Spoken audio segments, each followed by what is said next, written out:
pozdrav, hvala za potrpljenje vsem. Mogli smo še par stvari tehnično urediti, zdaj pa mislim, da je vse tako, kot mora biti in lahko začnemo z današnjim predavanjem. Lepo pozdravljeni na marčevskem predavanju feminističnega seminarja v sezoni 2021, ki letos poteka tako kot ponavadi, se pravi sestavljanje iz dveh delov, in sicer predavateljski del, ki poteka v bistvu od januarja, in pa bralnim delom, ki se delno izmenjuje z predavanji in pa drugimi dogodki. In letos za skupno srednjo temo, ki sledimo od oktobra do maja. Vse skupaj se začenja in končuje pri nasilju oziroma spolno zaznamovanem nasilju, tako da so v bistvu vsa predavanja in tudi branja nekako letos na to sledijo te rdeči niti. Zdaj pa na nasilje gledamo z vidika feminizma in se v bistvu razpravljamo o nasilju nad ženskami ter o spolnem in sistemskem nasilju, v bistvu pa tudi razmišljamo in raziskujemo manj znane teme, ki se gibljajo na tem fazonu. Naše srečanja potekajo vsak drugi torek v mesecu ob 6. Morda do konca leta se tudi uspemo dobiti še v živo, zaenkrat pa potekajo preko Zooma Vrvež literature, tudi omogoča tehnično podporo našim predavanjem. Mogoče še povemo to, da se predavanja nekako osredotočajo na preprečevanje sodobnih oblik delovanja patriarhalne oblasti in feminizma, bralni krožek pa namenjen obravnavi sodobnih in klasičnih feminističnih del in seveda se med sabo tematsko prepleta, kot že rečeno. Seminar organizirava Klara Avtorepec in pa Katja Čičigoj v sodelovanju z KUD-om Anarhiv in pa Mestno knjižnico Ljubljana. Danes pa predava Jasmina Šepetavc, več o predavanju in predavateljici pa bo povedala Katja Čičigoj. Katja, prosim. Ja, hvala. Zelo sem vesela, da bomo danes spet prisluhnili Jasmini in njenemu predavanju. Jasmina je v bistvu stara znanka tega seminarja in tudi teh serije predavanj. Večkrat je že predavala o filmu, o feminizmu, o queer teoriji. Je tudi v bistvu že nekako med temi, ki smo od začetka ustanovili ta krožek ali pa nekako se skupaj srečevali v branju feminističnih del, tako da je to še posebno veselje, da lahko nadaljujemo s tem sodelovanjem.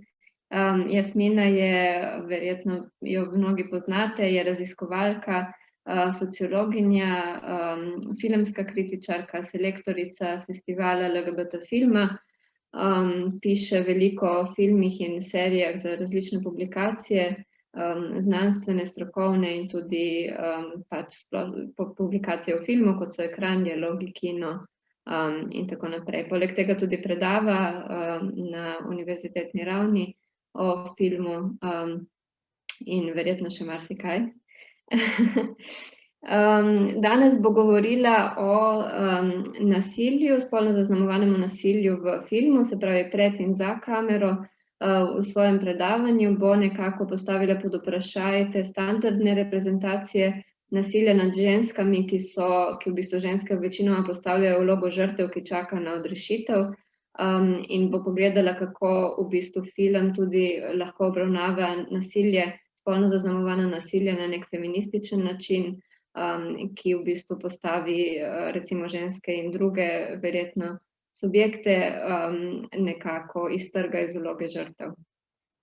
Tako da jaz se zelo veselim te teme in tega predavanja in me zelo zanima, o čem bo govora. Jasmina, beseda je tvoja. Ja, hvala za povabilo.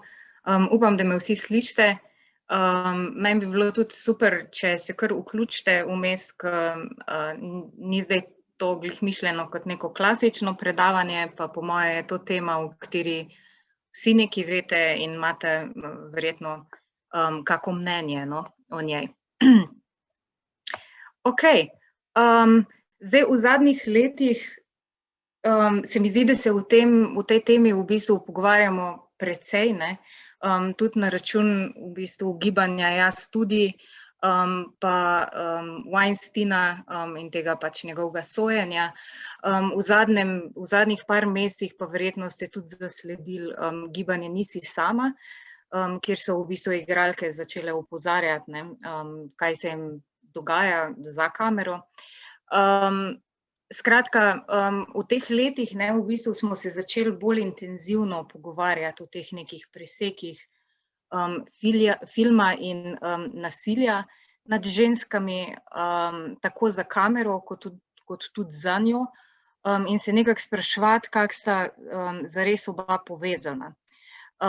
Tudi v bistvu smo začeli, po mojem, majčkeno več premišljevati spet, no, koliko je nasilje in seksualno nasilje vpisano v našo kulturo in velikokrat, ne, v bistvu tudi zamolčano, potlačeno, nevidno. Tako da v bistvu se bomo zdaj tukaj majčkeno o tem pogovarjali. Najprej moram povedati, da seveda, ne, je tema majčkeno omejena, tako da se bomo predvsem pogovarjali o ženskah na filmu, zaradi tega, ker bi razširitev tudi na druge manjšine nam vzela preveč časa, ne, ampak je definitivno mogoče kdaj drugič lahko še to nekako se o tem, no, pač pogovarjamo, ziher bo še priložnost. Torej, ob filmski diskurziji, ne, ki so naslavljali temo nasilja nad ženskami v filmu, so prisotni v bistvu že od začetka medija. Zdaj mi bomo tukaj v tem predavanju oziroma pogovoru šli do začetkov feministične filmske teorije nekje v 70. letih.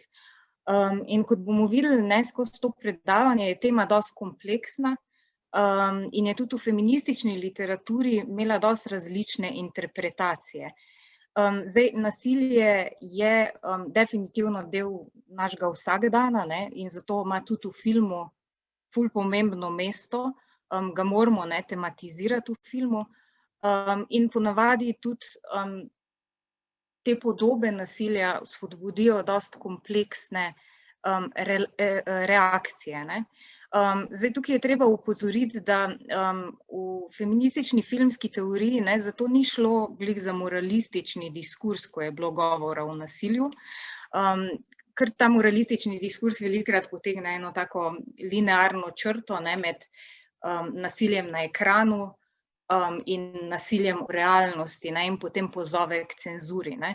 V feminizmu ni šlo v bistvu za to, ampak je šlo za to, da so začele kritičarke, teoretiki, kritiki opozarjati, da ni toliko vprašanja nasilje prikazovati na filmu ali ne, ampak na kakšne načine je prikazano in tudi v kakšni narativni funkciji je prikazano, ne.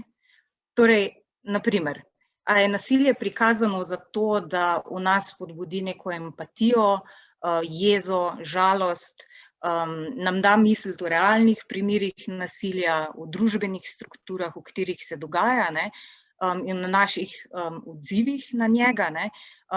Moramo vedeti, da včasih tudi v teh nasilnih podobah lahko uživamo, ne, in moramo pač to stalno preizpraševati, ne. Ali se, ne, na drugi strani, recimo, kar vidimo v veliko filmih, žensko na filmu muči, ugrabi, ubije, zato da ima v bistvu potem ta junak izgovor, da gre na ta maščevalni pohod v njenem imenu. Na primer, če je kak fanica Liama Neesona, se verjetno spomne teh njegovih filmov, ne vem, Taken, ki mu ugrabijo hčerko in potem on gre za temi ugrabitelji in te mafiozote, ki jo ugrabijo, ubije in tako naprej, ne, teh primerov v bistvu najdemo ful. Zdaj, v teh filmih je ponavadi tako, da ponavadi v žrtvi ne vemo kaj veliko, zaradi tega, ker je v bistvu samo uporabljena kot neko narativno gonilo, da ima potem pač junak to zgodbo, ne, naprej lahko pelje. Zdaj, v feminizmu, ne, je velikokrat bilo opozorilo, da je nasilje na platno lahko tudi samo eno tako varno, ne, pod narekovaji, udejanjanje toksičnih fantazij, tudi tistih, ki mogoče filme delajo, pod pretvezo sicer, da to nasilje obsojajo. Potem nasilje se velikokrat tudi pojavi kot alegorija za nekaj drugega. Naprimer, jaz mislim, da ta slovenski film, mogoče 90-ih, ima majčkeno te tendence, ki pokaže to neko posttranzicijsko družbo, ne, pa te malo obrobne karakterje in velikokrat v bistvu skozi mogoče malo te družbene kritike poskuša delati skozi neko nasilje nad ženskami, no. Potem je pa še pomembno vprašanje, kakšna je razlika med nasiljem nad ženskami in nasiljem nad moškimi v filmih, ne. Zdaj, pred leti je en kritik, ki se sicer ukvarja bolj s temi podobami stripovskimi, Noah Berlatski mu je ime, napisal eno kritiko, mislim, da od Guardianu, animiranega filma Batman The Killing Joke. In v tej kritiki je napisal, da je v bistvu ta film seksističen do Barbare oziroma Batgirl, predvsem v načinu, na katerega prikaže nasilje nad njo. In potem so se na njega v bistvu vsuli razni komentarji z argumentom, ki ga v bistvu lahko velikokrat slišimo in mu zares težko oporekamo. In sicer, da antijunak filma Joker, ne, ki rani Barbaro, tudi tekom filma ubije vrsto moških in da je v bistvu nasilje egalitarno.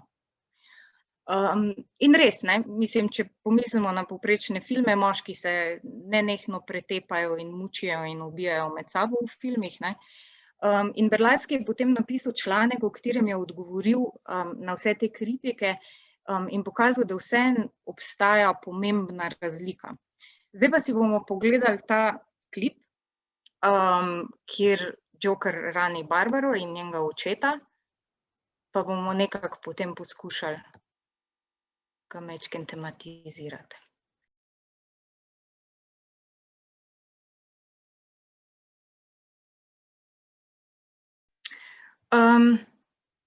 Zdaj, ja, česar se ne vidi in kar sledi, je, da ko Joker ustreli Barbaro, jo potem v bistvu sleče in fotografira, kar lahko, ne, pravi avtor, beremo kot neke vrste simbolično posilstvo.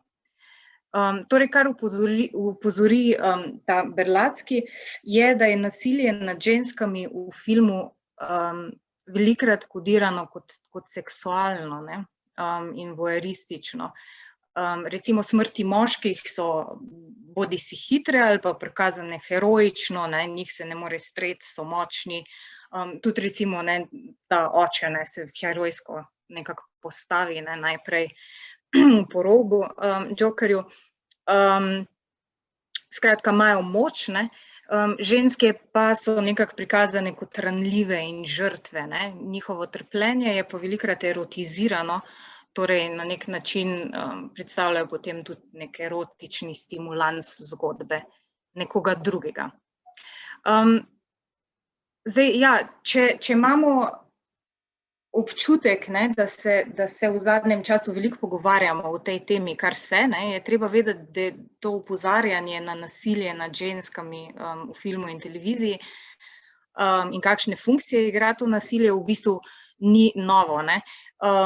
Zdaj, zgodba nas nekako pripelje do 70-ih let, drugega vala feminističnega, vedno nekako do Lore Mulvey, ki je napisala ta znameniti esej Visual Pleasure and Narrative Cinema, v katerem je vzpostavila ta znameniti koncept moškega pogleda. Zdaj, to je bil večkrat kritiziran pristop in ga je tudi ona potem zares se dosti odmaknila od njega, ne, kasneje bom povedala tudi zakaj te kritike, ampak na nek način se še dosti danes uporablja, ne.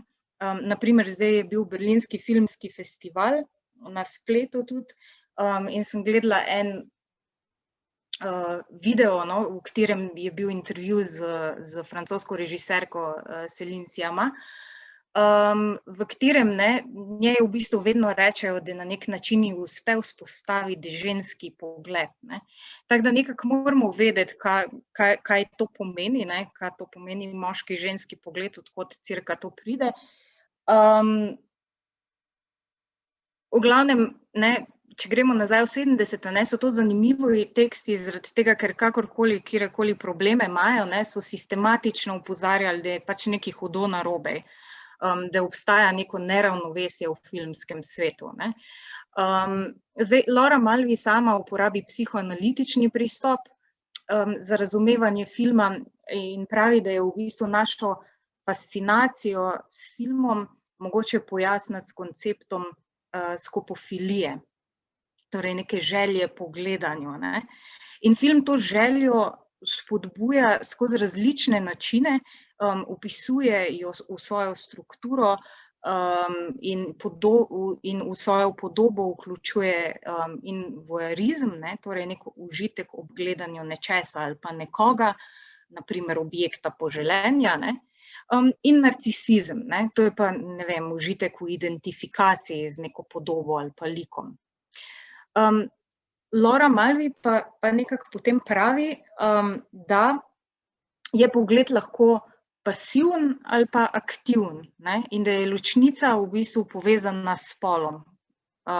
Če pomislimo na klasično narativno strukturo, je aktivnost in moč bila velikrat dejansko pripisana moškemu liku, on je bil to gonilo zgodbe, on je bil pač glavni lik. Na drugi strani so pa bile ženske velikrat te neki podporni liki, velikrat tudi nerazdelani liki, to še danes vidimo v filmu, nemalokrat tudi pasivni in brez moči. In Mulvey pravi, zato pravi, da so ženske v filmu v bistvu objekt želje moških likov. Zdaj, film tukaj ni edina umetnost, ki je moč to učitati, seveda ne. Recimo za debato o ženskah kot objektih pogleda v slikarstvu, si na primer lahko pogledate na YouTubeu eno fajn reč oddajo Ways of Seeing, angleškega tega kritika Johna Bergerja. Mislim, da v drugem delu zares govori o ženskah v slikarstvu, na kak način so bile v bistvu prikazane kot objekti. Zdaj, kaj ta ločnica pasivno-aktivno potem takem za Mulvey pomeni za gledalke in gledalce? Film svojo narativno strukturo in temi vizualnimi prijemi, pravi, zveže pogled z moškim. Tista, ki pa je gledana, ugledovana, je pa ženska. Moški pogled potem združuje v bistvu 3 ravni. Pogled lika v filmu, pogled kamere, naprimer, pomislimo na ta znameniti shot, ko kamera drsi po nogah lepe ženske, naprimer, in pogled gledalca, ki je povabljen, da se identificira z glavnim likom, ki je moški.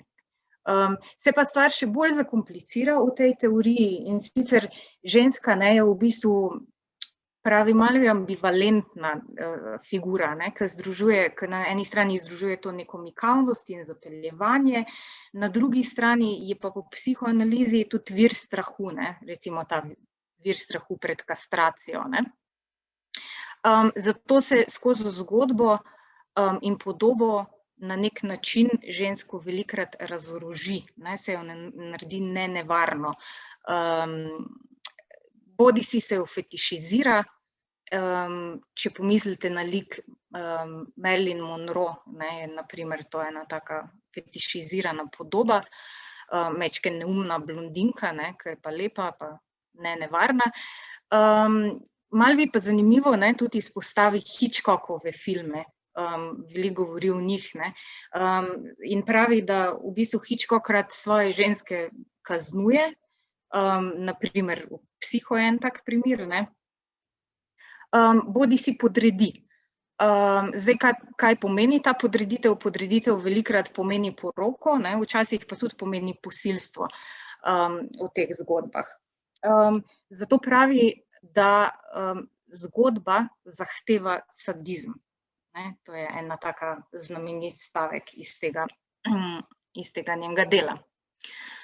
Da mečkem bolj konkretiziramo, pa se odmaknemo od teorije, ne? Poglejmo recimo to neko zgodbo podreditve v Hitchcocku. In sicer se ta recimo izpostavi, ne, Malvi, njegov film Marni iz leta 1964. Zdaj ne vem, koliko ste gledali Marni, to je v bistvu zgodba o nekako psihološko poškodovani ženski, ki krade, in potem jo ujame en poslovnež, mislim, da, že dolgo nisem gledala, pač nek moški, mislim, da je poslovnež, ki ga igra Sean Connery in jo izsiljuje, da se z njim poroči. Zdaj bomo pogledali njune medene tedne, ne, po tej izsiljeni poroki, pa videli, na kak način ta podreditev, no, poteka.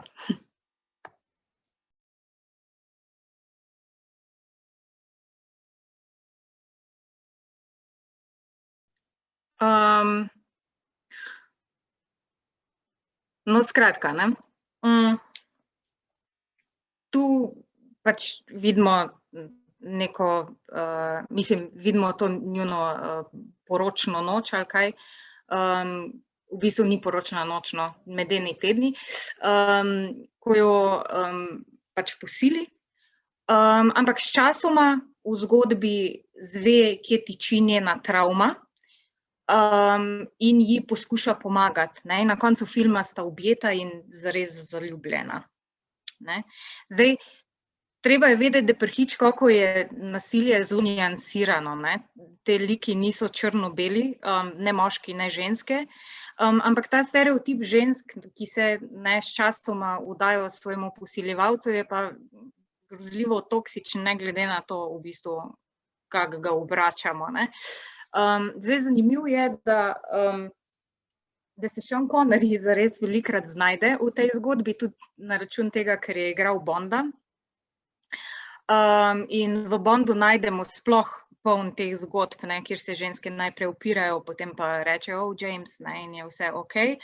Na primer, posilstvo Pussy Galore, če se kdo spomne.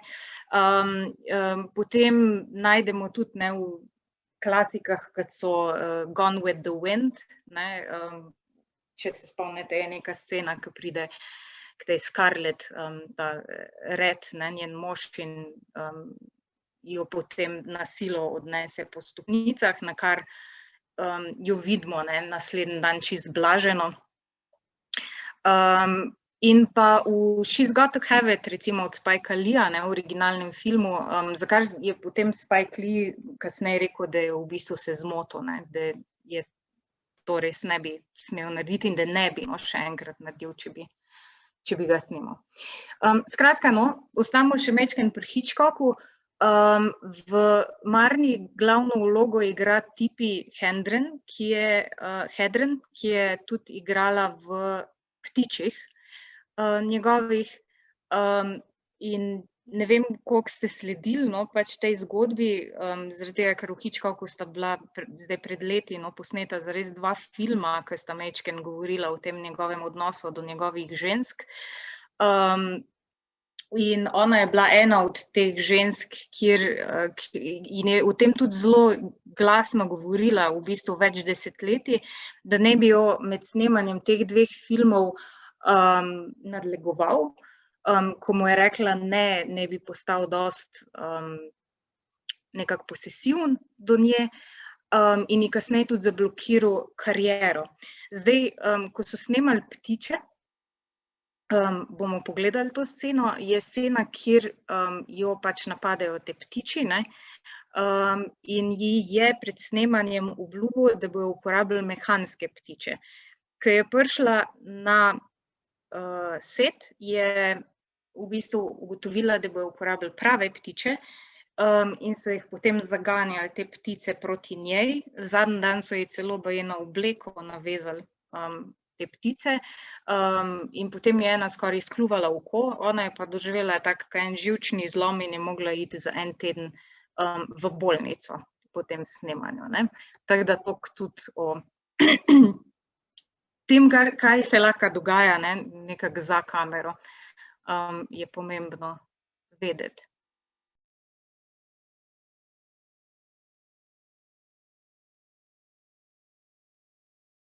K sreči jo potem fant reši, a ne. Zdaj, mogoče majčkeno prepozno sem povedala to, ampak bojo, kar bom prikazovala, so neke nasilne podobe. Tako da, če ima kdo v bistvu problem z njimi, naj prosim takrat pač ugasne stran pogleda karkoli, da ne bi bilo triggering za koga. Ja, skratka, ta prizor so snemali 5 dni, to sem povedala. No, ja.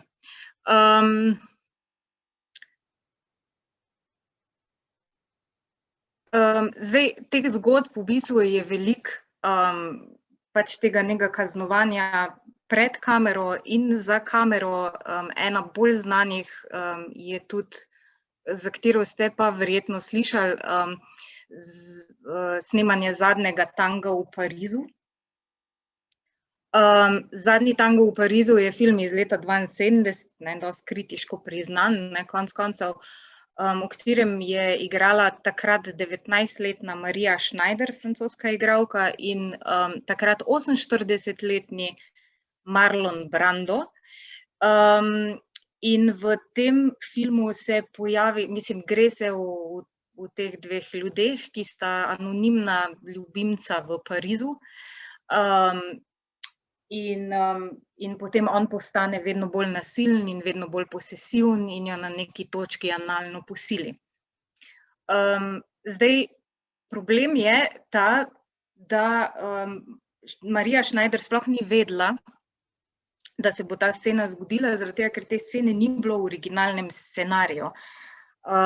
In te scene, pa tudi načina, ne, na katerega bo posneta, in sicer z maslom kot z lubrikantom, sta se spomnila Bernardo Bertolucci, ne, režiser, in Marlon Brando bojda zjutraj na zajtrku v hotelu, kjer sta videla skupaj bageto in maslo.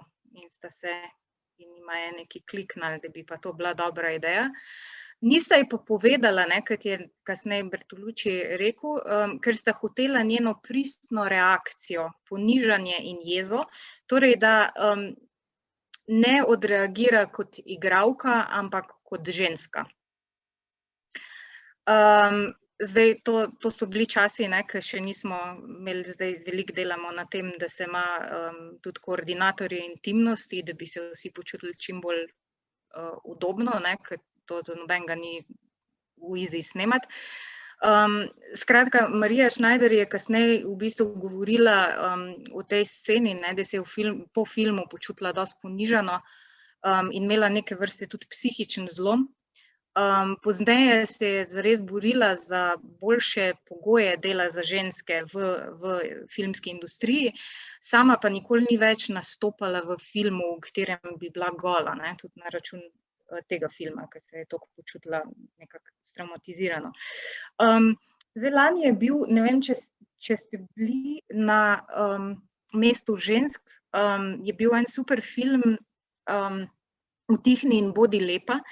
Ta film je naredila francoska igralka novega vala, Delphine Seyrig, ki je bila tudi v bistvu taka dosti feisty feministka in je začela delati te svoje filmčke in dokumentarce in take politične filme in videe. In v tem filmu Utihni in bodi lepa je delala intervjuje z igralkami ameriškimi in francoskimi in tistega časa, ne, temi glavnimi igralkami tistega časa, v 70-ih letih je bil posnet, med drugim tudi z Marijo Schneider, no.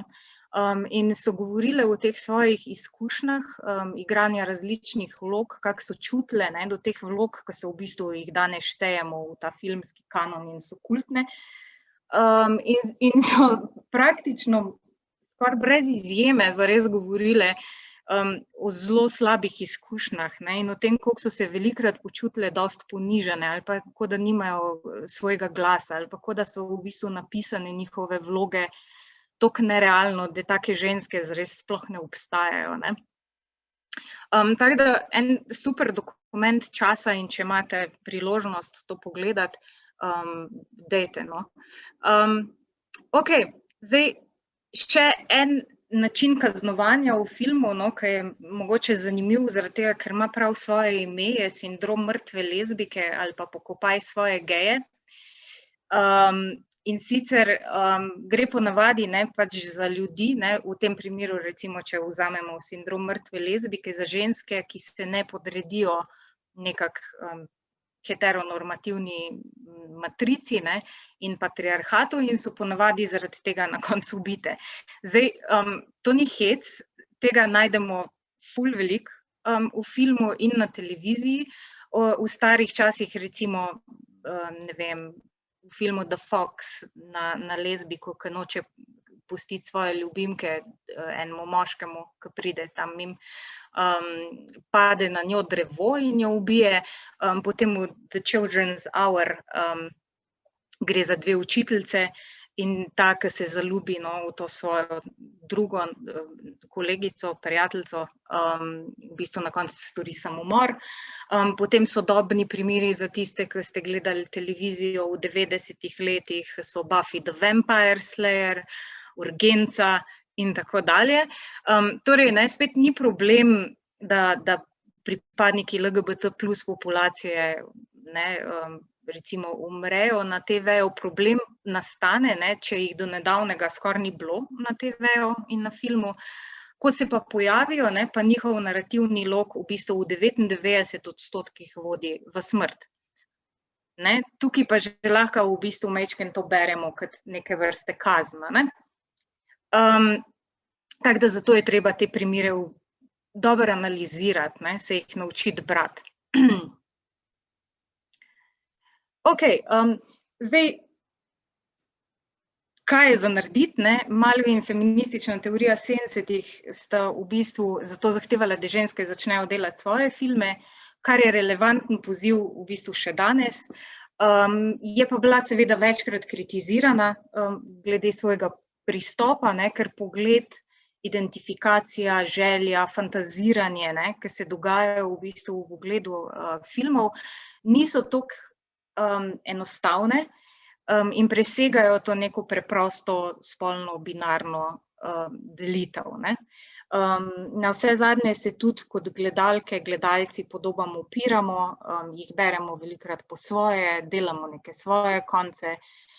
Velikokrat je pa v njih tudi ambivalentnost, no, kar bomo videli v nadaljevanju skozi primere. Zdaj, še eno opozorilo, mogoče spet, ne, ker ne moramo pogledati cele filmske zgodovine, ker to bi bil cel kurs za celo leto, ne, da se tako, mislim, te ženske potrebne rešitve, ne, te damsels in distress, se v bistvu pojavljajo v filmu od njegovega začetka, v njem pa tudi najdemo aktivne ženske, jezne ženske, tudi nasilne ženske, ne. Torej, ženske, ki ne padejo zlahka v to teorijo pasivnih objektov, ne, pogleda. Na primer, ne vem, že v 20-ih nastane en ful zanimiv film, ki je tudi na YouTubu in ga lahko pogledate, od francoske feministične režiserke Germaine Dulac, La souriante Madame Baudet se imenuje, v katerem se ta gospa odloči, da bo ubila svojega moža, ki ji gre na živce. In potem on, ki najde nabito pištolo, misli, da je v bistvu hotela ubiti samo sebe, tako da se je majčkeno sfiži ta načrt. Potem tudi v filmu Noir, ne, imamo polnenih teh močnih ženskih likov, včasih tudi nasilnih ženskih likov in tako dalje, ne, teh primerov je veliko, tako da ni to tako enostavno, ne. Je pa feminizem 70-ih vseeno ful glasno opozoril na to pomembno tematiko prikazovanja žensk in potem kasneje tudi manjšin na filmu in za kamero, s katero se, mislim, ukvarjamo še danes, ne, konstantno. Zdaj, recimo, ena režiserka, Nina Menkes, je ob izbruhu te afere Weinstein opozorila, da se te zlorabe zares ne dogajajo v vakuumu, ne, ampak v sistemu, kjer so močni moški, ne, vseeno velikokrat videni kot subjekti in ženske velikokrat videne kot objekti. In Menkes je zato kot režiserka analizirala jezik filma, načine, na katere so ženske posnete, načine, na katere je dizajniran kader, ne, in je rekla, da nas film na podzavestni ravni indoktrinira, ne. Spet ne gre za to, da ne smemo prikazovati erotičnih ženskih podob, ne, ker to je tudi del življenja, ne. Je pa vprašanje, kakšna je ta podoba, in problem je tudi spet, ne, če najdemo to podobo, kot ona pravi, v, ne vem, 97% filmov. Ne, torej, ključna je gledalska aktivnost, da prepoznavamo te podobe in da smo tudi kritični do njih. Okej, zdaj pa gremo mogoče malo na primere tega ženskega maščevanja in ženskih, mislim, teh malo nasilnih žensk, mogoče, oziroma kako udarijo nazaj. In mogoče namesto mainstream filmov je meni zabavno včasih pogledati to B-produkcijo, ki je dosti zanimiva, ker vsebuje velikokrat ambivalentnosti glede interpretacij nasilja, ne. Hkrati pa se mi zdi, da te B-filmi so imeli dosti velik vpliv na kasnejše filme, tudi na sodobne filme z ženskimi maščevalkami, kar bomo videli proti koncu predavanja. Torej, ko se je ta feministična filmska teorija vzpostavila, ne, nekje v 70-ih, se je zgodba o nasilju nad ženskami v filmu nekoliko zakomplicirala. Za malo konteksta, ne, med leti 1934 in 1968 nekje je bila v hollywoodskem filmu dosti močna cenzura, in je prepovedovala pač polno enih stvari, ker so hoteli z njo zares nekako poenotiti filmsko podobo, da ne bi potem vsaka država posebej glede na neke svoje moralne kodekse rezala filma. Hoteli so pač imeti enoten produkt, ne, in so vnaprej nekako cenzurirali tisto, kar bi bilo v kateri od držav sporno.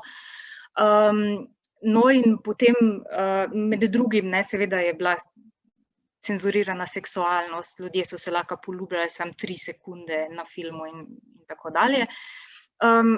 Nekje konec 60-ih pa ta cenzura popusti in se upade tudi seksualno revolucijo, kar pomeni, da tudi v ameriškem filmu, ne v Evropi itak niso imeli teh problemov, se odpre vrata goloti in seksu, včasih celo preveč, ne, ker so hoteli majčkeno kompenzirati za nazaj. Hkrati, ne, pa v tistem času seveda vznikne drugi feministični val, močno feministično gibanje in se začenjajo tudi spreminjati odnosi med spoli.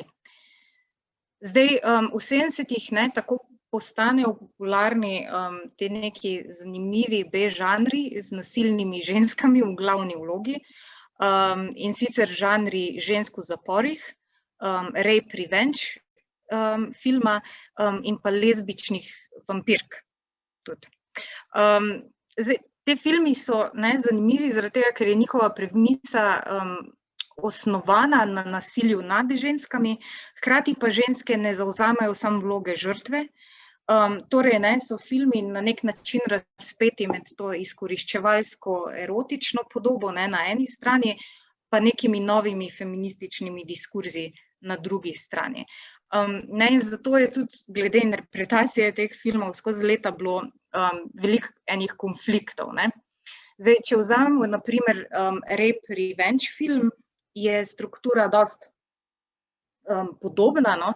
Bolj kot ne na začetku se zgodi to neko brutalno, mučno posilstvo glavne junakinje, ki ponavadi traja, ne, kamera jo kaže, koliko trpi, koliko je slečena, in potem je to posilstvo postane gonilo zgodbe, in zdaj, okej, v določenih filmih to žensko maščuje moški, s katerim je na nek način povezana, ne vem, oče ali pa mož, ne.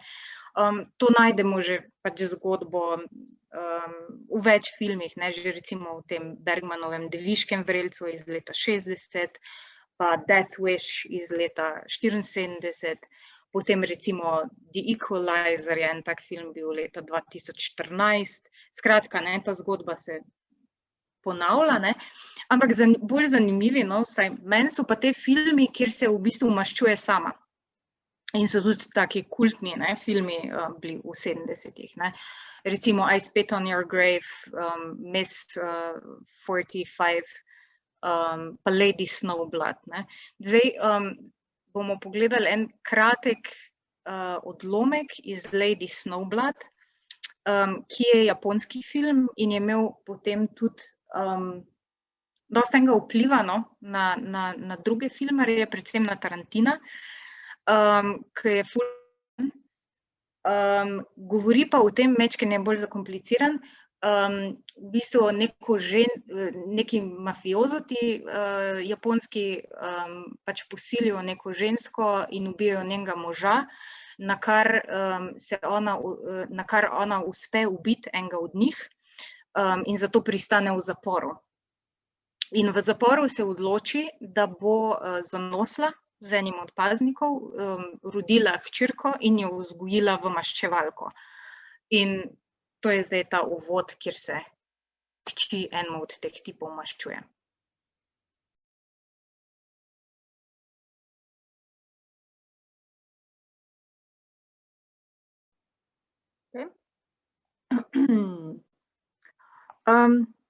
Torej, ne, kak je bil ta žanr rape revenge filma sploh potem interpretiran, ne. Za ene je bil nekako ena taka licencirana oblika nasilja nad ženskami in izgovor za prikazovanje, ne, na primer tega njenega golega telesa in nekih nasilnih fantazij, ki so namenjene predvsem moškim. Ampak ta interpretacija je v bistvu precej enostavna in netočna, ne, ker se je izkazalo, da žanr zares gledajo različni spoli, in da je narejen velikokrat iz njene perspektive, ne, torej nas potopi v to njeno grozo, obsodi nasilje nad njo, in nas povabi, ne glede na spol, k identifikaciji z njo, in k tej neki, ne vem, kolektivni nasilni katarzi, a ne. Ke ženska pač ponavadi, ne, se maščuje tako na dosti brutalne načine tem svojim posiljevalcem, ne.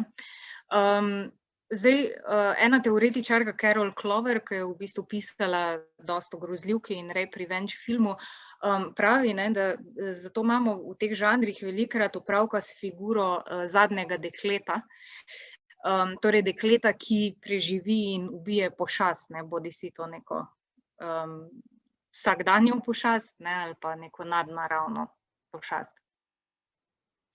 Zdaj v napovedniku ste verjetno videli to podobo te ženske v rdeči obleki, ki strela. Ta podoba je iz filma Lipstick, in v tem filmu sta igrali sestri Margot in Mariel Hemingway, ki sta bili vnukinji od Ernesta Hemingwaya, in film je bil narejen leta 1976 in je tudi rape revenge film. Zgodba je ta, da naj bi Margot, ki je bila v bistvu manekenka, da so jo videli pač te neki filmarji in se jim je zdela ful lepa in so si mislili, ja, ta kamera jo bo oboževala.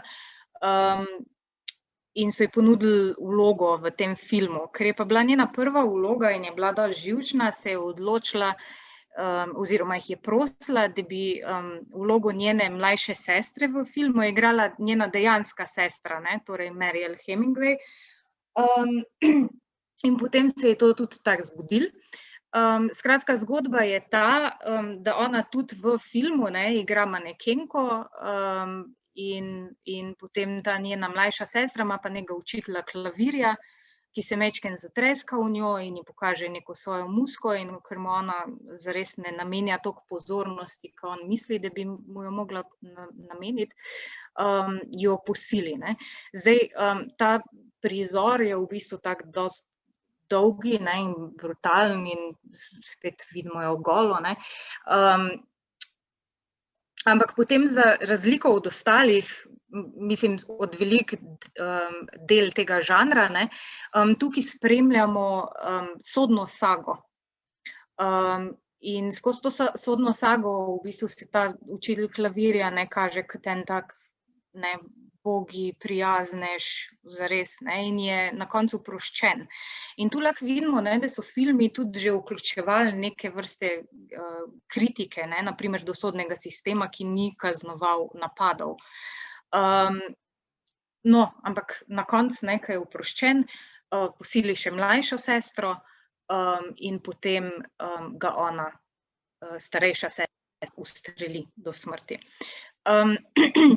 Je pa zanimiva še ena anekdota, no, povezana s tem filmom, ne, da v bistvu se tej sestri starejši Margot Hemingway filmska kariera zares ni razvila, zaradi tega, ker ni bila, no, toliko dobra igralka, ne, je pa Mariel Hemingway dobila precej veliko pozornosti, in jo je poklical, ko je videl ta film, tudi Woody Allen, da bi igrala v njegovem filmu Manhattan. Zdaj, ne vem, koliko se spomnite filma Manhattan, govori o tem nekem liku pisatelju, mislim, da za televizijo, ki je star prek 40 let, že drugič ločen, zdaj druga žena, ki jo igra Meryl Streep, ga je zapustila za drugo žensko, kar mu povzroča nemalo enih travm, ne. In ima razmerje z 17-letno srednješolko.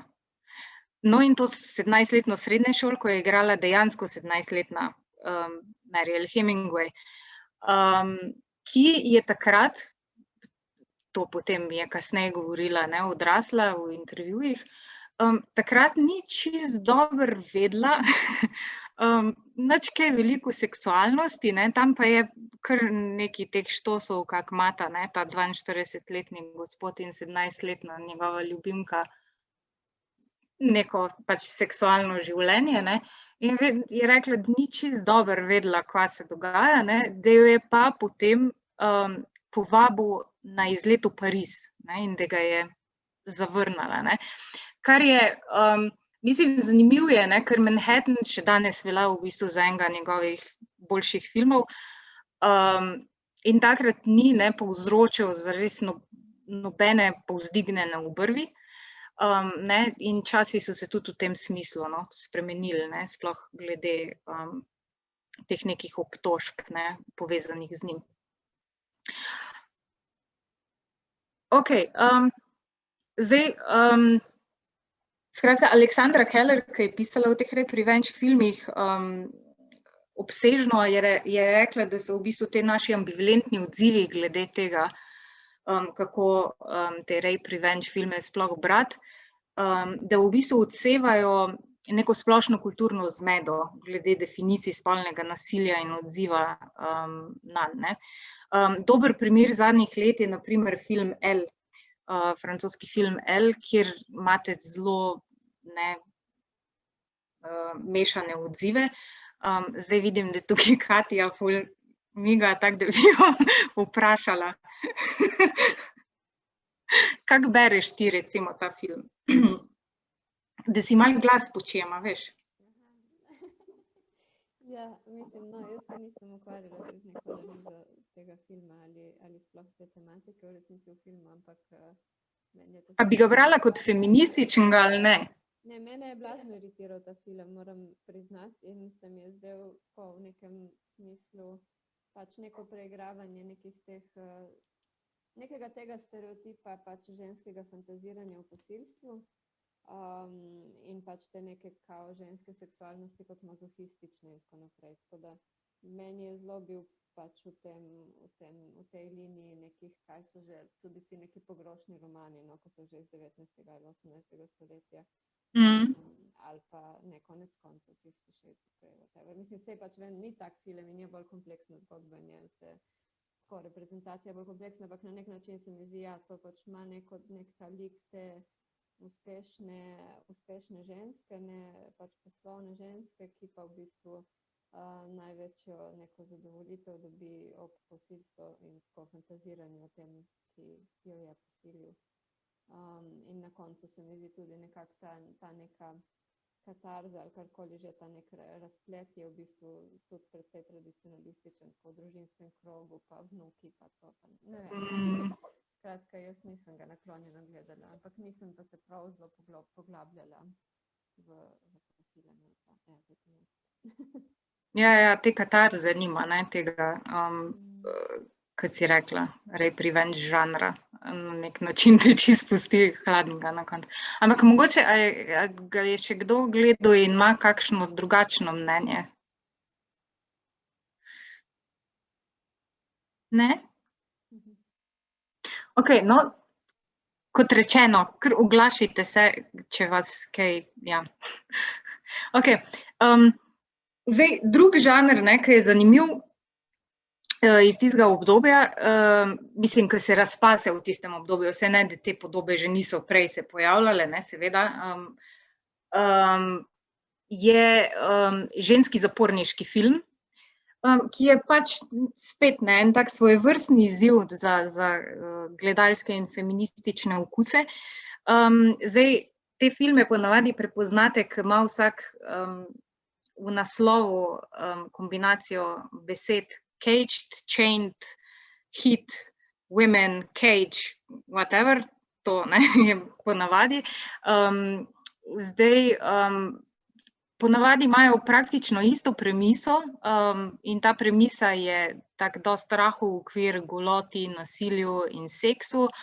Ima tudi svoje arhetipske like, ki so dosti taki stereotipni, ne, na začetku ponavadi spoznamo to neko svetlolaso, nedolžno novinko, ki je v zaporu pristala po krivem, ampak se mora kmalu naučiti nekako poskrbeti zase. Potem imamo še to neko voditeljico zapora, ki je ne, tudi lahko nasilna, zato da vzdržuje red.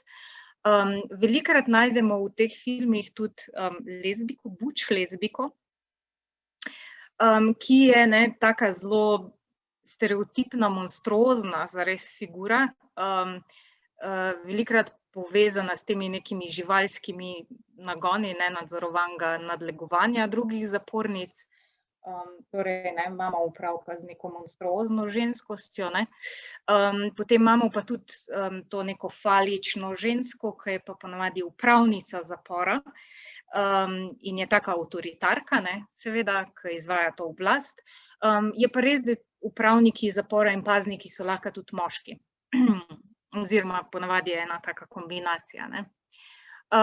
Zdaj, ženske se tam v tistem zaporu sprehajajo v napol strganem spodnjem perilu, ponavadi, ne, ki ga imenujejo potem uniforma. In v filmu, ne, v tiste ure pa pol, ne, imamo ponavadi nadlegovanje, golo sceno pod tušem, velikokrat posilstvo, hrepenenje po kakem moškem, spogledovanje žensko, mačje pretepe, potem odkrivanje pokvarjenosti zaporniških upravnikov, ne, ki delajo pač slabe stvari z zapornicami, ne, jih prostituirajo, snemajo in tako dalje. Tudi prizore mučenja imamo, ne, in ponavadi na koncu pobeg in maščevanje, ne. Skratka, v tem žanru, ne, ki se zdaj sliši res bad, pa najdemo tudi neke subverzivne primere, ki, ne, zaradi tega, ker ponovno, ne, je bil žanr, ki je že opisoval neke feministične diskurze lahko, ne. Tako da recimo v prvencu Jonathana Demija, ki je pozneje dobil Oskarja za film Ko jagenjčki umolknejo, ne, on je na začetku v bistvu snemal same te neke B-žanre, veliko teh women in prison films. No in je posnel pač ta prvenc svoj Caged Hit leta 1974. In ja, ne, najdemo veliko teh nekih klišejev žanra, ne, je pa zanimiv, da recimo imamo nek lezbični par, ki je medrasen in je v ful stabilnem razmerju, potem zapornice imajo nek tak performance, ki je v zaporu, ne, ki se malo zabavajo, kjer nekako subvertirajo spol, pa spolne vloge. Potem pa tudi na koncu, ne, se uprejo vse zapornice solidarnostno temu nekemu perverznemu zaporniškemu zdravniku in tej neki rigidni upravnici zapora, in ženske pač skupaj pobegnejo, ne. To neko seksualno predatorstvo pa film uokviri kot točno to, ne, kot predatorstvo, ki je na koncu tudi kaznovano. Torej, ne, ta žanr, ne, zaporniških filmov, ne, žensk v zaporih, nekako prizori feministično debato o nadzorovanju in discipliniranju ženskega telesa, ampak to naredi z enim takim maščevanjem, ne. Če tudi filmi včasih so, ne, erotični, pa že majčkeno mejijo tudi na kak začetek mehke pornografije, nudijo tudi v bistvu ene razpoke, gledalske užitke, ne, ki mogoče omogočajo drugačna branja, ne. In nemalokrat odpirajo, ne, tudi prostor lezbištvu, ki se pač dogaja v zaporu. Potem moški so v teh filmih skoraj odsotni, če pa so prisotni, so pa ponavadi predatorski, nesposobni, na koncu kaznovani, ne, če so taki. Zapor pa tudi nekako anarhistično podre te neke socialne bariere, ne, kar je tudi zares ta diskurs nekih družbenih gibanj, ne, konca 60-ih, 70-ih. Skratka, tam se znajdejo ženske različnih ras, razredov, seksualnosti, ne, in so nekako primorane sodelovati, ne, na koncu, da se uprejo tej oblasti. Okej, no, zadnji tak zanimiv film je pa Lezbične vampirke. Skratka, v 70-ih tudi pride do večje vidnosti LGBT gibanja, ne, in tudi večje vidnosti lezbištva in feminizma, ne, ponovno. Bonnie Zimmerman v enem v Jump Cutu, to je ena revija, no, filmska, v 80-ih napiše en super članek o teh lezbičnih vampirkah, in pravi, da feminizem na začetku drugega vala v bistvu še ni bil dojet kot grožnja, zato te podobe lezbičnih vampirk, ki kradejo ženske in moškim potem izpijejo kri, ne, niso bile najprej smatrane za nevarne, ampak bolj hec, pa draž. Tako da žanr, ne, je bil po eni strani erotičen, namenjen, ne, nekako malo rajcanju, na drugi strani pa v bistvu je mit lezbične vampirke imel tudi potencial za bolj feministična branja, ne, ker ženske nekako pobegnejo tej heteronormativnosti. Zdaj, tega si ne bomo ogledali, ampak na primer, en zanimiv primer je Daughters of Darkness, ki je sicer belgijski film in govori o nekem paru na poročnem potovanju, ki v hotelu spozna grofico Bathory, ki je vampirka. In to grofico igra že omenjena Delphine Seyrig, ki je bila ta francoska igralka, ne, znana med francoskim novim valom, in hkrati tudi taka feministka, ki je potem pretežno v drugem delu kariere delala z režiserkami. No, in tukaj igra to vampirko starejšo, no, in ta mož se pač kar kmalu izkaže za enega takega sadističnega prevaranta in ta grofica zapelje njegovo mlado ženo, in ta mlada žena se ga v bistvu z njeno pomočjo končno osvobodi in potem mu izpije ta kri, ne. Tako da, ne, te žanri so spet, ne, imeli ta neka preigravanja odnosov med spoli. Okej. Kar je nekak poanta, ne, tega je, da kakorkoli že so bili ti žanri v nekem odnosu s feminizmom 70-ih, ne, so bili odzivi na njega. Na eni strani jih res lahko beremo kot eksploatacijske, ne, na drugi strani so pa danes interpretirani tudi kot potencialno feministični filmi, ki so ženskam v bistvu omogočili, da niso samo žrtve, ampak so tudi maščevalke ali pa vzamejo, ne, to neko svojo travmo v svoje roke.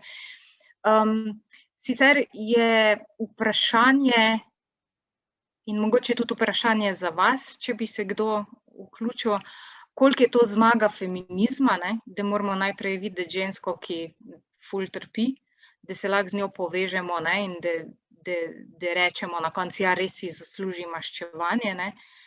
Ali pa da pač skozi mučenje in umor žensk vidimo, da je patriarhalni sistem pa res toksičen lahko, ne? Zdaj, ta debata je bila v bistvu dosti pogosta ob Deklini zgodbi, ob seriji Deklina zgodba. To omenjam zato, ker vem, da bomo knjigo brale, ne, v drugi polovici leta. Skratka,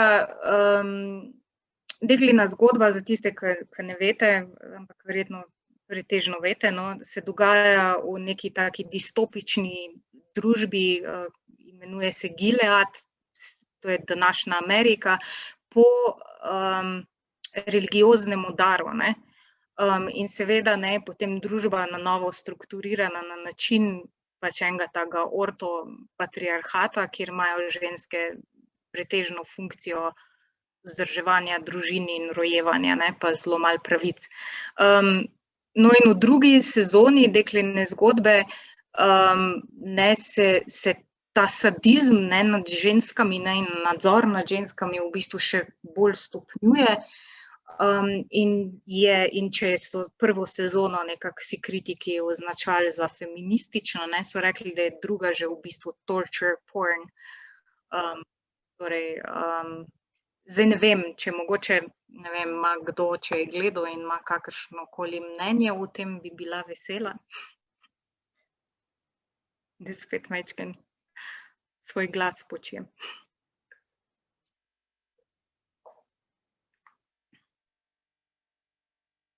Katja ali Klara, vaju vidim. Ja, jaz priznam, da nisem gledala serije, ker sem nekako že zaradi, še preden je ta serija prišla ven, dobila odpor do te serije zaradi trailerja. Mogoče na podzavestni ravni, ravno zaradi teh stvari, ki si jih ti omenila. In tako sem jaz zadržana do vseh nahajpanih serij, no, in jih tudi tako s težavo se spravim gledati, ker sem tudi pol veliko dotočajev, no, in nekako že včasih kar po defaultu pol sploh na mene ne pogledam.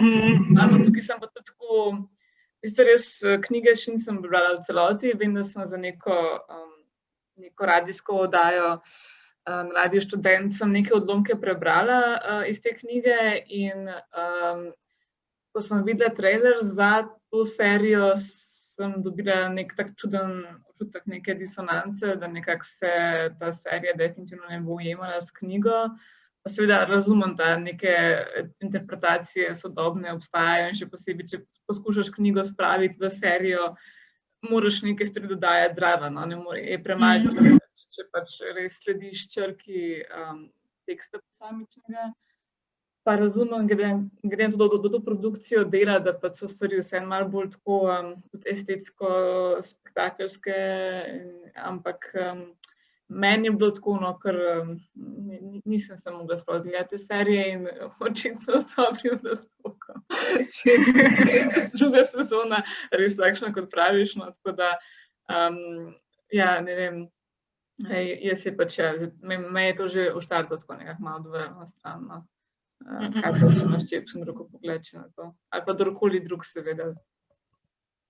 Ja, jaz ne vem, jaz tudi nisem je gledala, no, priznam, da sem, ne vem, če se me zdaj sliši, sem gledala prvo epizodo in mi je bila že tista, tako moram reči, torture porn, oziroma tako mi je bila res mučna in nisem pač tako se mi zdelo, ok, lahko so kakšne zanimive vsebine, ampak to je tako mučno zagledati, da nisem prepričana, da je, zakaj bi morala nekako za te razmisleke dejansko neko tako mučenje prenašati.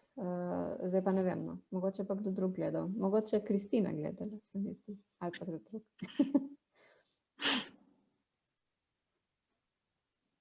Kristina je ostala tiho. Mimogrede, če je slučajno to poskušal vmes se odmutati, pa mu to ni uspelo, sem zdaj to omogočila, tako da se boste lahko tudi, če kaj vmes v debato vključili, če slučajno je bil vmes že želel že kaj povedati, pa mu ji to ni uspelo.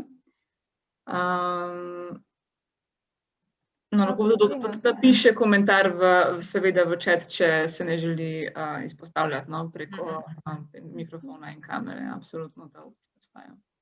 Mislim, da Kristina se je pripravila nekaj. Mislim, da se je pripravila.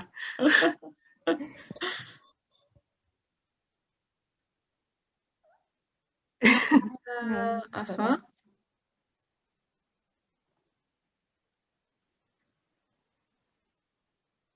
Evo. Ok, thanks.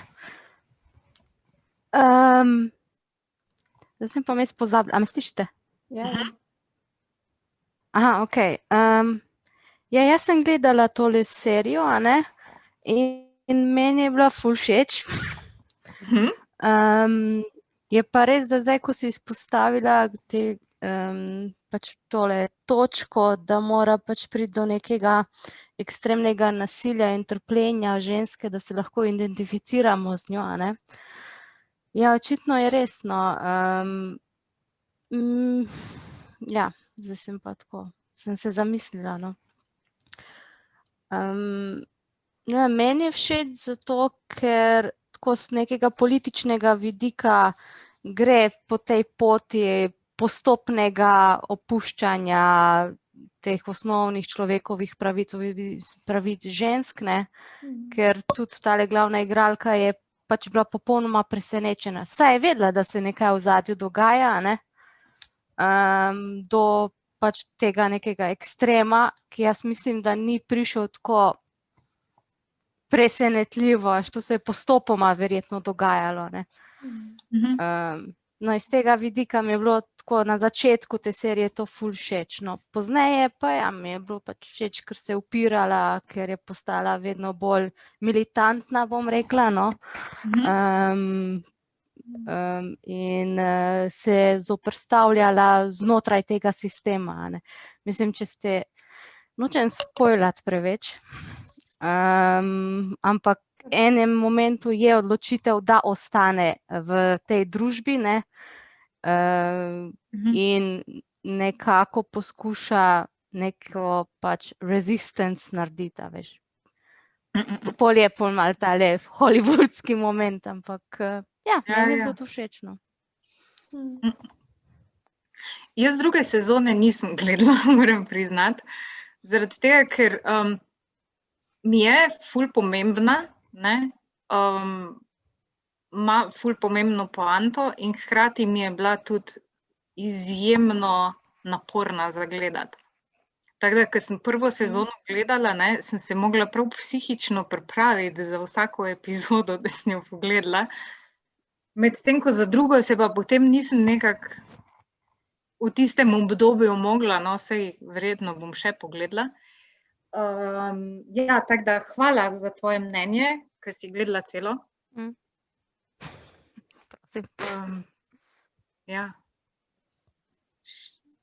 Še kdo? Ja, jaz sem hotela še nekaj povedati. Tanja, ne vem, a me slišite ali ne? Glede tele serije, jaz sem gledala par odlomkov.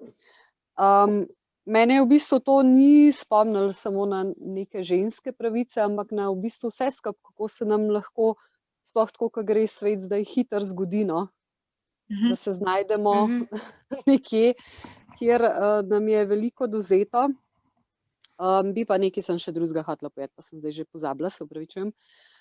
Bi pa v bistvu rekla še to, no, da nekako meni je pa v bistvu, čeprav je kruto zagledati, všeč, da so stvari tako prikazane, ker edino tako se te lahko dotaknejo. Ne. Zdaj gledala sem mogoče še neke druge serije, ki so bile v zadnjih letih posnete in veliko je takih, ki se ne tičejo samo žensk, pa so zelo pač realistično, kruto posnete, no, in tudi druge se te tako bolj dotaknejo, se mi zdi, da bolj razmišljaš, če si tak človek, no. Tako da pač se mi zdi, da mogoče ni nekako samo tle, no, da se nas pač dotakne, ampak je pa prav, da se nas, no, mogoče pol več o tem razmišljamo v bistvu, no, nekako na ta način, no, tako. Ja, definitivno.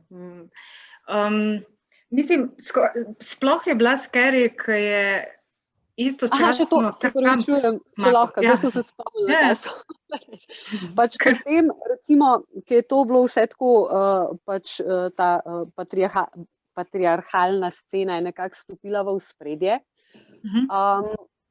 Najbolj kruto se je meni zdelo pri vsem tem to, recimo, da so tiste ženske, ki so tudi sodelovale v bistvu v tem sistemu, a ne. To se mi je zdelo še nekako še tako hujš, kot pač te moški, ki si to zmislila, ne, ampak prav tako ženske, no. Pa ne, da bi zaključvala, ne, bomo ženske skupaj držale pa moški, ampak tako, no, se mi zdi, da je to, ne vem, no, nekako kljub vsemu, no, da bi mogoče, ne vem, to se mi je zdelo še najbolj kruto, no, ne vem zakaj, mogoče malo bi mogla o tem razmisliti, ampak pač bolj so se mi zdele krute v bistvu od tistih moških, ki so bili pač v ta sistem vpeti, a ne, čeprav tudi tukaj vidimo, da nekateri so nekako kao hoteli biti tako prikazani, da v bistvu pač ne bi glih sodelovali, ampak ker pač morajo, ker jim je to služba, ne. Eni so bili pa pač čist dejansko z mindom noter, a ne. Tako, ne sem res vsega gledala, no, ampak tisto, kar sem videla, no. Tako, to sem hotela povedati. To je v bistvu ful pomembna poanta, se mi zdi. Te serije, no, in knjige, ne. Ja, ne le sodelujejo, Sanja pravi, tudi idejno so zraven, ja. Ja, dejansko še bolj so one idejno, se mi zdi, no, ker če ne bi bile idejno, mogoče niti ne bi sploh sodelovale, ne, ker je to pač, ne, lahko bi bile one na istem mestu, ampak niso, ker so pač mogoče čist silom prilike drugačno vlogo dobile, ne. Ja. V njihovem svetu, ne. Ja. Ne, in to se zelo lahko tudi prenese v bistvu v zdaj to današnji svet, ne.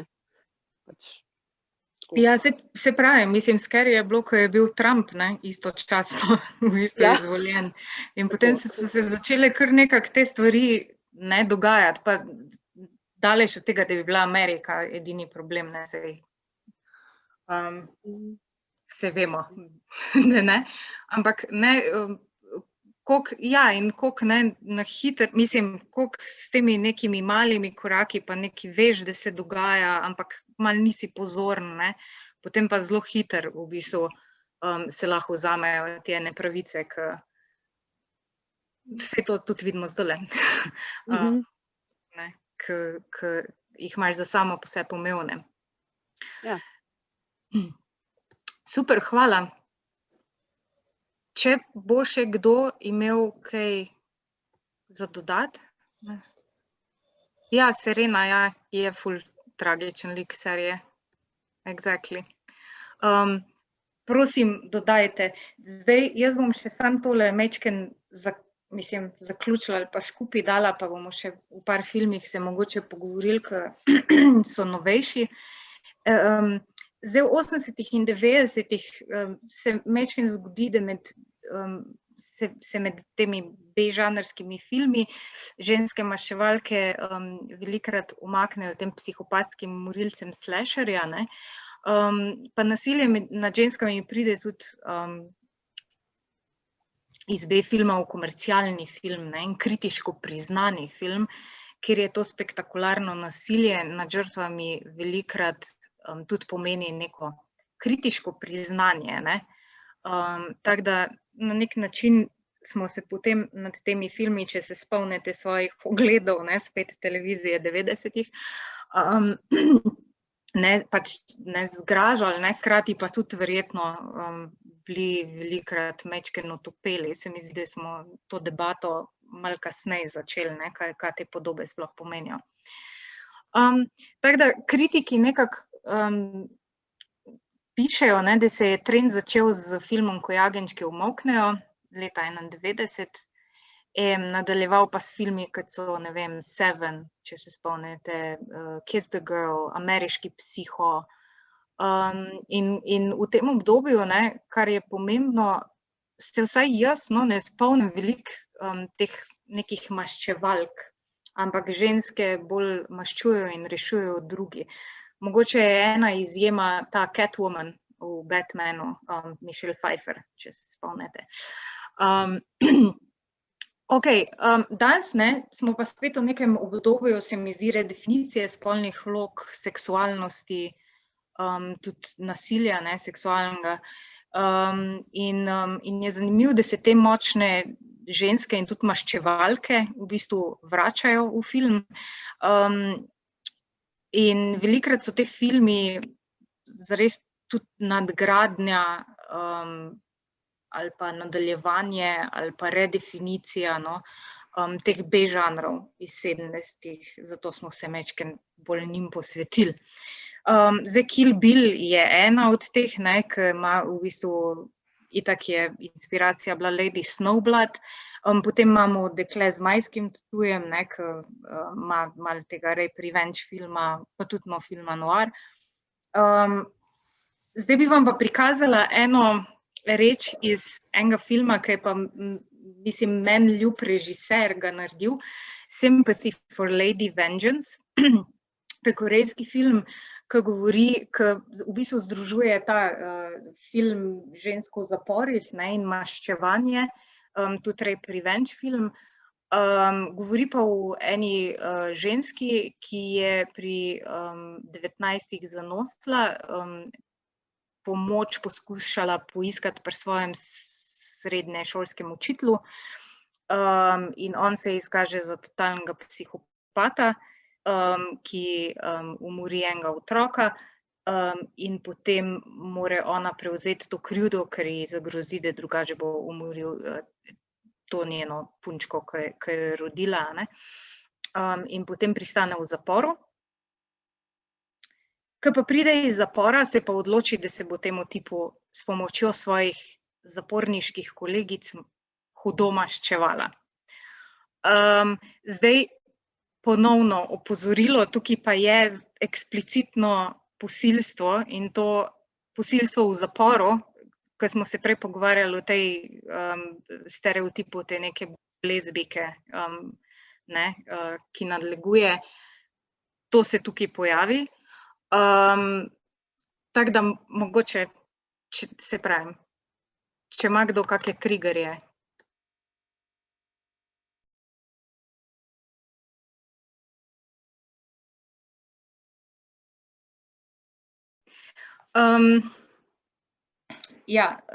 Zdaj, ta film je naredil Park Chan-wook, ki ga verjetno bolj poznate po filmu Oldboy, če ga ne poznate, pa nedavno po filmu Služkinja, ki je tudi to nek film ženskega maščevanja. In tudi ta je ful zanimiv, tako da dajte pogledati, če imate priložnost.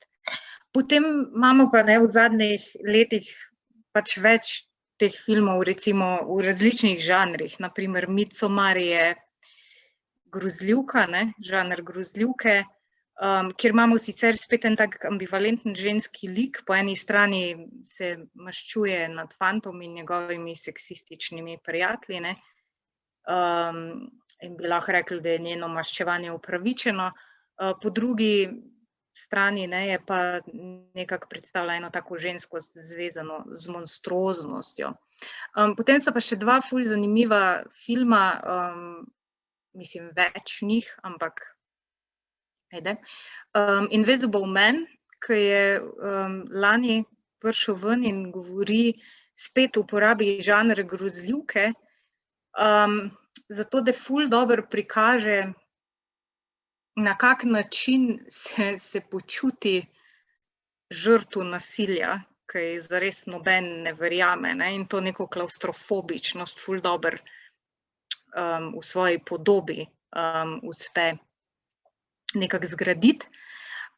In pa A Promising Young Woman, ki je pa v bistvu rape revenge film, ne, ampak čist na nov način narejen.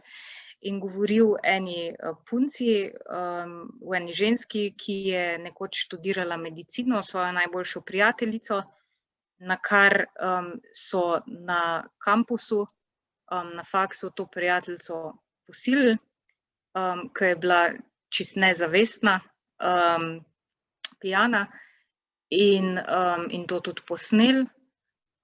In je v bistvu doživela tako travmo tudi zaradi tega, ker ji noben ni verjel na faksu, da je na koncu storila samomor, in zdaj ta prijateljica nekako živi naprej, ampak se maščuje, ne, konstantno hodi ven, išče te moške, ne, ki se predstavljajo kot, ne, v bistvu fajn fantje, ne, in se dela v klubih, da je mortus pijana, ne, in potem vidi, če jo bojo odpeljali domov, ne, in pod to pretvezo, da v bistvu pa so oni samo fajn fantje, ki jih hočejo pomagati, ne, poskušali z njo čisto nezavestno pač seksati, ne. Pa poglejmo še ta insert, ki se mi zdi, da je tako zelo aktualen.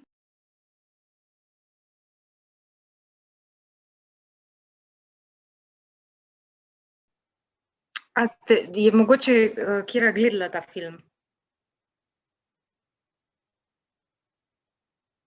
Zelo, zelo priporočam ta film, ki je,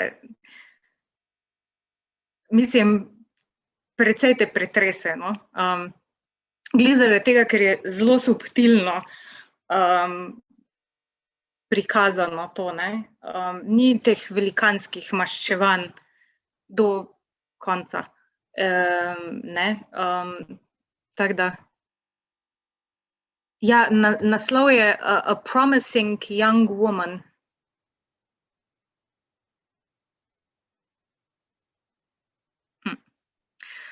Okej, zdaj jaz bom v bistvu na tej točki zaključila, itak sem govorila ful dlje, kot sem mislila, da bom govorila, tako da hvala za potrpljenje in pozornost.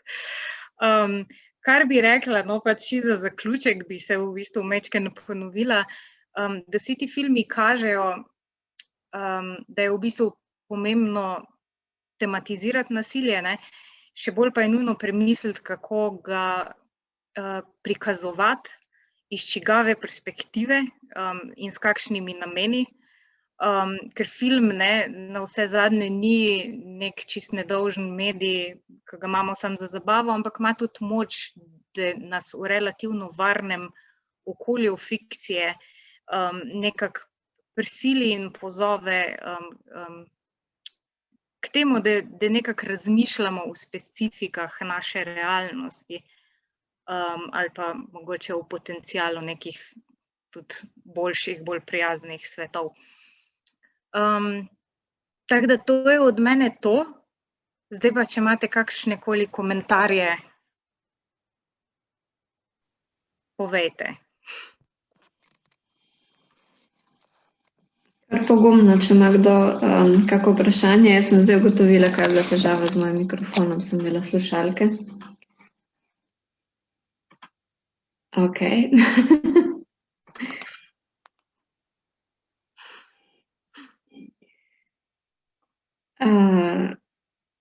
Ja, ne vem, Enes, a bi ti kaj povedal ali povedala? Smo tu in poslušamo, tako da če hočeš ti kaj povedati, si vabljena ali vabljena.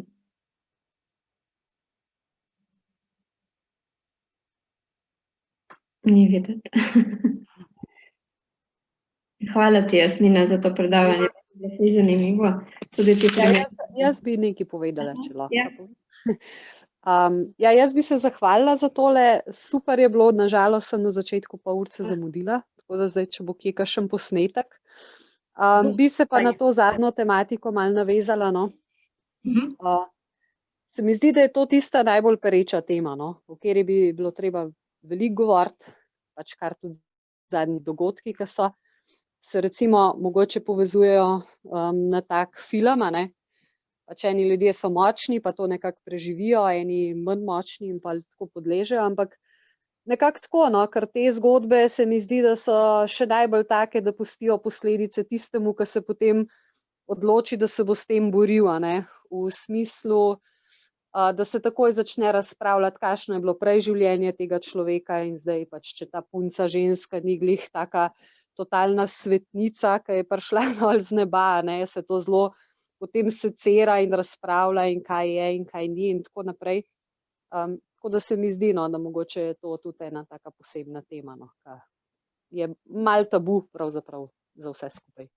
Drugače pa vse skupaj mi je bilo super, no. Upam, da bo še kaj takega. Jaz se nisem v teh vodah nekaj gibala, no, ampak me pa te teme zelo zanimajo, tako da bi se še kam vključila, če se bo dalo.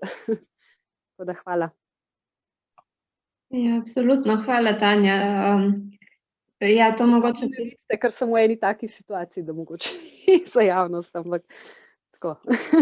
Morda kdaj drugič. Mogoče kar samo sem hodila povedati, ker nismo prej prav tako povedali temu krožku in seminarju, se je možno kadarkoli priključiti, tudi če bi hotela sodelovati v pač teh bralnih srečanjih, lahko napišeš mail meni, recimo, to je moj mail, pa te dam pač na mailing listu, tako da si potem tudi prek tega obveščena. No, super, ja, bom pisala, ja. Vabljena in vsi ostali tudi, če vas zanima, zelo vabljeni in vabljeni, da se priključite. Čakaj, ne, kako je, ki sem se to spustila? A lahko še enkrat, ne vem, ki imam zdaj. Aha, v chat sem napisala vsem. Moj mail je Evo, vidim. gmail.com. Je vidno? Ja, Katja. Ok. Evo, javite se, pa vas vključimo v mailing listu in ste potem, no, se pravim, tudi celotno korespondenco krožka vključeni in vključeni. Aha, super.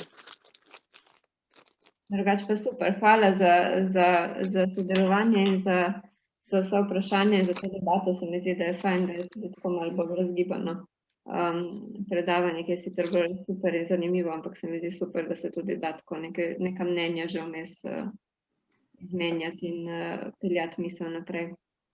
Vesna Vrabel vidim, da ima eno vprašanje v chatu, če je še kak dokumentarec, ki bi ga bilo super videti. Verjetno misliš na te teme, nekako nasilja in spolno zaznamovanega nasilja ali pa nasilja nad ženskami v filmu. Jasmina, imaš? Ja, seveda. No, Jasmina, imaš kako priporočilo?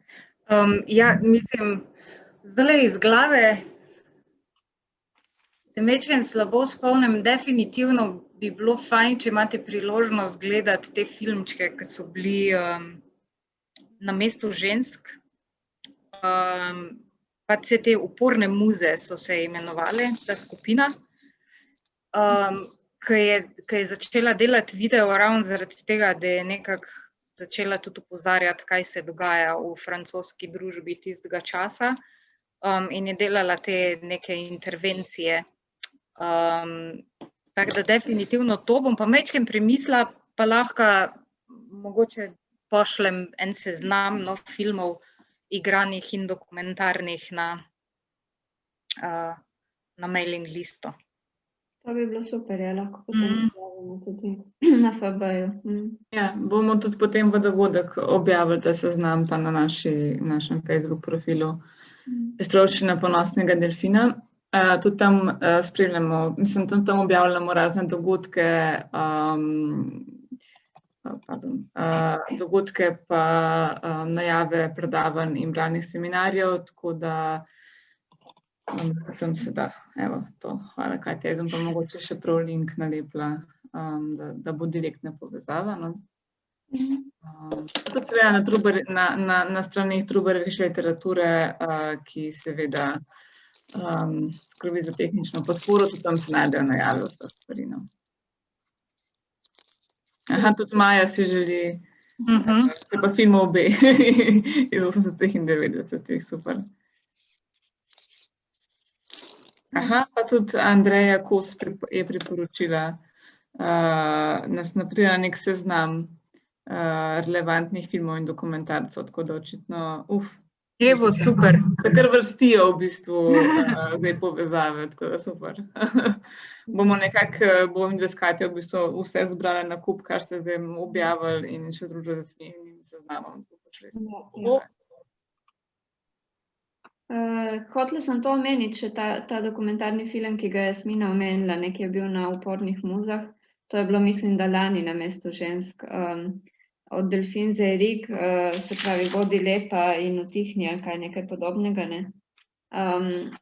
Tale je dostopen tudi na Mubiju, to sem ravno zadnjič videla. No? Če kdo pozna to platformo oziroma jo ima Mubi, tam je veliko nekih takih avtorskih filmov, no in je tudi tale od Delfin Zerik, kolikor sem videla zadnjič. Ja, še to, zdaj je v bistvu feministični film, tule sem videla, da je festival feminističnega filma.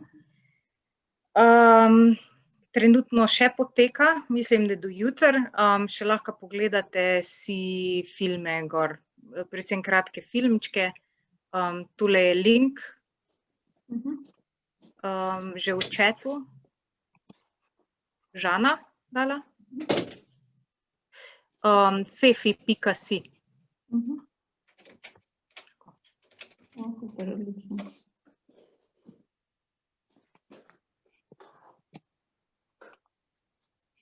Mogoče počakamo še par trenutkov, če je še kakšen komentar ali pa vprašanje ali pa priporočilo. V bistvu smo se že 2 uri, vse že družbo in poslušamo o tej temi, tako da smo v bistvu kar, se mi zdi, zelo efektivno izkoristili tale čas, pa seveda tudi nekako uspeli zdržati, kar je mogoče pri spletnih predavanjih dosti težje. Tako da, če je še kakšen komentar, če pa ne, bi pa mogoče jaz na tej točki naše druženje počasi zaključila, pa se še enkrat zahvalila tebi, Jasmina, za super predavanje, pa tudi vizualno podprte primere, no, tvojih razglabljanj in v bistvu filmske kritike. Zdaj, mogoče še enkrat napovem v bistvu naslednje predavanje, samo to mogoče bo malo težko, ker moram polje samo sebe napovedati, pa ne vem točno še, kaj bo tema. Naslednje predavanje je, se pravi aprila, 2. torek v aprilu, mogoče lahko ti samo poveš datum, če ga veš bolj iz glave. Mislim, da je 9. april, to kot v bistvu dejansko danes, čez en mesec. Ja, moram imeti še eno srečanje, in sicer konec marca, ampak, ne, sem se zmotila. Konec marca, ampak mogli bi gledati film, pa ga seveda ne bomo, ampak ker bo Jasmina pripravila ta seznam, si boste pač nekaj iz tega tako same, ali pa same doma pogledali. Naslednje predavanje pa je 13. aprila. Najbrž po vsej verjetnosti spet preko spleta. Ja, To kaže. Klara, no, ki je v bistvu, se pravi o nekako nasilju v protestih in aktivizmu, o tem si pisala tudi za dialoge, pa mislim, da boš to nekako nadgrajevala in razvijala naprej o feminističnem nasilju, ne, se pravi, kaj to pomeni, ko so feministke ali pa ko je neki aktivisti in aktivistke nasilni, se pravi, ne zgolj nasilje kot nekaj, kar trpimo, ampak tudi kot nek način udariti nazaj. Ja, to bo osnovna premisa, potem pa mislim, da bom nekako probala razviti to še v neko drugo nadaljevanje, ki se je porodilo potem, ko sem ta članek napisala, tako da, ne vem, po mojem bom tudi samo sebe presenetila, pa mogoče tudi bomo videli, mogoče bo tudi malo bolj dialoško zastavljeno, tako da, ja, tudi jaz se že veselim svojega predavanja, ker ne vem še točno, kaj se bo v njem. Drugače pa ja, mogoče za konec res še enkrat hvala Trubarjevi hiši literature in Mestni knjižnici Ljubljana in pa KUD-u Arhiv, ki so organizatorji seminarja oziroma nam tehnično to omogočajo. vami je bil danes Jasmina Šepetavc in se potem spet vidimo čez dober mesec oziroma dlje na novem predavanju. Potem pa v bistvu, in to bo še, samo še to povem, to bo v bistvu zadnje predavanje v sklopu seminarja, potem pa sledite še 2 bralni srečanji, ki bomo še enkrat seveda napovedali, kaj prebiramo. Potem pa bo praktično že konec sezone. Mogoče lahko vsaj samo za tiste, ki bi se želeli naknadno priključiti, povemo samo, kaj bomo brali in brali, se pravi, maja bomo govorili o knjigi Malina Ingeborg Bachmann, junija pa prav o knjigi Deklina zgodba Margaret Atwood, tako da, če vas zanimajo te teme, lahko si zdaj sposodite knjige, ali pa mogoče ste jih že prebrali, pa se nam priključite na naslednjih 2 srečanjih. Mogoče samo še to, predavanje se je snemalo, tako da bo tudi dostopno na Facebook strani Trubarjeve hiše, oziroma na YouTube kanalu Trubarjeve hiše literature, in določeni članki iz teh naših predavanj so tudi potem objavljeni na portalu spol.si, tako da lahko potem tudi tam zasledite nek zapis teh vsebin, za tiste, ki vas zanima še potem pogledati. Kot rečeno, vabljeni, da pošljete mail, če se želite pridružiti mailing listi, in sicer pa sledite Facebook strani Trubarjeve hiše in Sestroščine Ponosnega delfina. Hvala tudi z moje strani Klari, Jasmini, Roku in vsem vam za sodelovanje. Hvala in lahko noč. Lahko noč.